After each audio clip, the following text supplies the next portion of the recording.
কি হচ্ছে এখানে? Auditions for India's next ভিখিরি?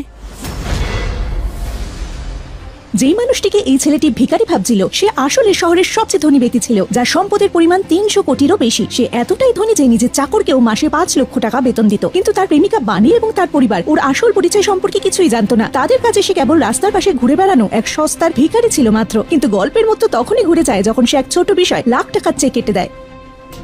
Don't waste your time here. সেই লোক যার কাছে 2 টাকার টফি কেনারও ক্ষমতা নেই। ওর কাছে স্বপ্ন আছে কিন্তু সেটাও ভাড়ার।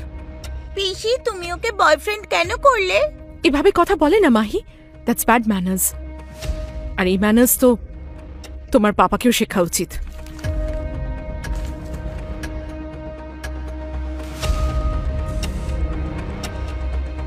মাহি, তোমার যেটা ইচ্ছা করবে সেটা কিনে নিও। আর চকলেটই নয়, যেটা মন চাইবে সেটাই কিনতে পারো। এই নাও।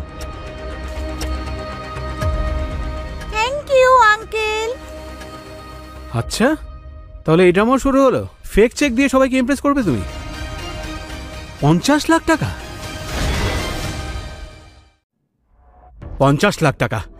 হয় এ পাগল, নালে আমাদের পাগল বানাচ্ছে। ও আমাদের বোকা বানাচ্ছে।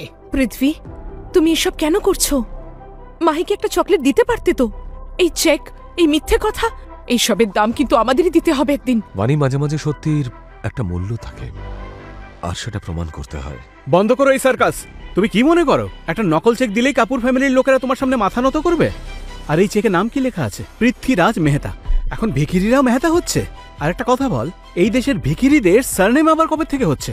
আর সেটাও ছাড়, এটা বল যে ভিখিরিদের নাম পৃথ্বীরাজ কবে থেকে হচ্ছে? হ্যাঁ, তোদের মতো লোকদের নাম তো ওই পাকিয়া, গটিয়া, বটিয়া ওই সব হয়, তাই না? নাম তো শুনেছি বলে মনে হচ্ছে। দেখ, নিজের আসল নামটা বল, নাকি পুলিশকে ডাকবো? একবার যদি থানায় ধরে নিয়ে যায় না, তখন 3rd ডিগ্রি দিলে সব সত্যি এমনি এমনি বলে দেবে। সোনা, মাহি নাম তোমার, আর নিজেকে ধনী তোমার বাবা মনে করছেন। এই চেকটা রিয়েল সোনা, ঠিক যেমন তুমি। মাহি, মা তুমি রুমে যাও। এই আঙ্কেল না পাগল হয়ে গেছে, আর একটু পরেই নিজেরই পাগলামোর শিকার হতে চলেছে। দেখ একবার, 50 লাখ টাকার চেক দিচ্ছে আর সস্তার জামা কাপড় পরে আছে। ছেলেটার কনফিডেন্স দেখেছিস? এত অপমান করার পরেও সামনে বসে আছে। নির্লজ্জ বেহায়া, যেন কাপুর মেনশন ওর শ্বশুর বাড়ি।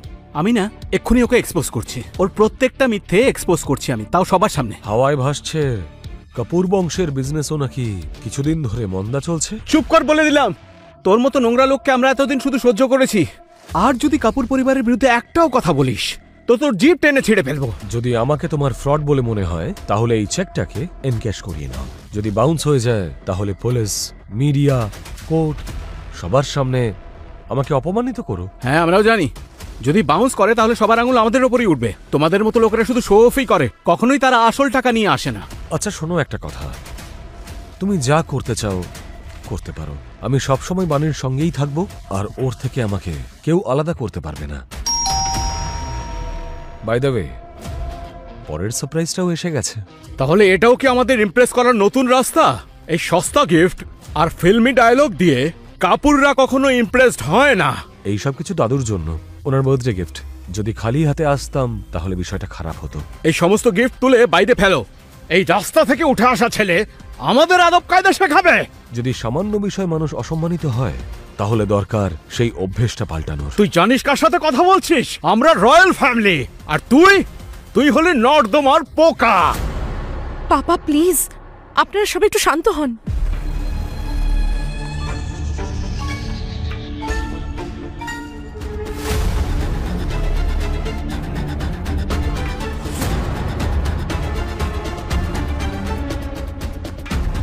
সারা বাড়ি মাথায় করেছো তোমরা, ওপর তলা অব্দি আওয়াজ যাচ্ছে, এত চেঁচামেচি কিসের? জানো এরপর কি হলো? ডাউনলোড করো কুকু টিভি অ্যাপ এবং শুরু করো 7 দিনের ফ্রি ট্রায়াল এখনই।